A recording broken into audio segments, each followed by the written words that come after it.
As a fisherman, I use the marine resource wisely so I can conserve our biodiversity.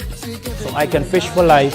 It's all about balance. I preserve biodiversity by the way that I farm. It takes care of my family. It's all about balance. I have enjoyed these seas all my life. I do my best to conserve our biodiversity because I want my children and my grandchildren to enjoy them as much as I do. It's all about balance. I'm a park ranger, and my job is to properly manage our protected areas and conserve our biodiversity. It's all about balance. Youth, let's play a part in conserving our biodiversity and maintaining our natural resources. It's all about balance. For life, for livelihood, for the future of St. Kitts and Nevis, let's all conserve our biodiversity and use our natural resources wisely. It's all about balance. A resident of Connery is appealing to authorities to help her address a health hazard at her home to no avail. Sharon Lewis lives in this house in Connery on the road behind the community center.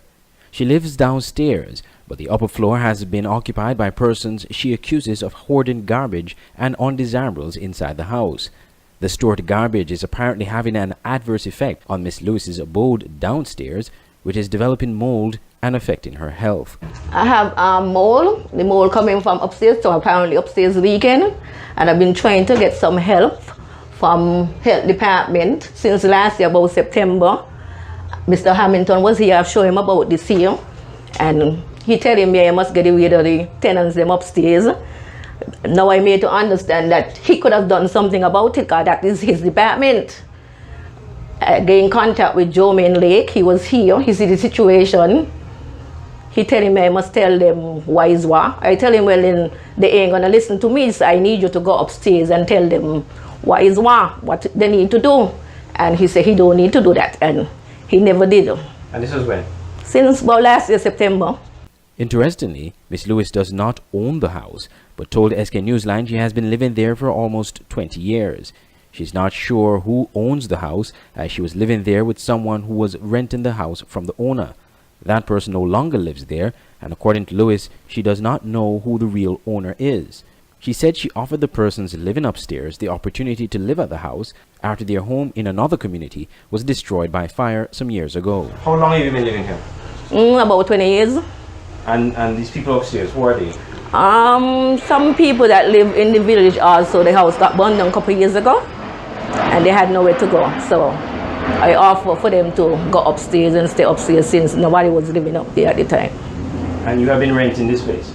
Was renting it a long time ago, but I don't pay rent anymore for a couple of years now. So the owner, does the owner live in St. Kitts? I don't know who the owner is, to tell you the honest truth. No, so you've been living here 20 years. So how did you get to move here? Somebody rented from Arthur Thompson for me at the time. Arthur Thompson was over it.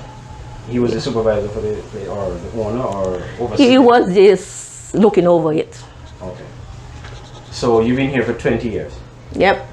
Now, what's the situation now? I understand you're no longer living here because of this. I cannot sleep in here anymore because of the mold business. It's getting me sick. I have sickle cell, and it's getting me sick. I pick up a virus from this here every minute in and out the hospital, like twice in 1 month and things like that.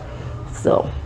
SK Newsline contacted the Member of Parliament for the area, Eugene Hamilton, who told us that he would not be in a position to remove the persons from the house since Miss Lewis does not own the property.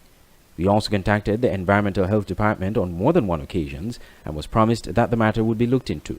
But according to Miss Lewis, no one from that department has come to her since. She did, however, disclose she received a call from Mr. Hamilton's office and was assured that someone from the Department of Health would be sent to the home to look at the situation. But again, according to Miss Lewis, nothing has happened. She is desperately appealing for help because she said she wants to return home. I cannot sleep in here anymore. You've been to the doctor, and the doctor has also given you a letter indicating your situation. Yes, and tell me to give it to health department. I already did that about 3 weeks ago, and up to the health department, they ain't come. Nobody come to me now, nothing like that yet. Reporting from Connery, I'm Andre Huey for SKN Newsline.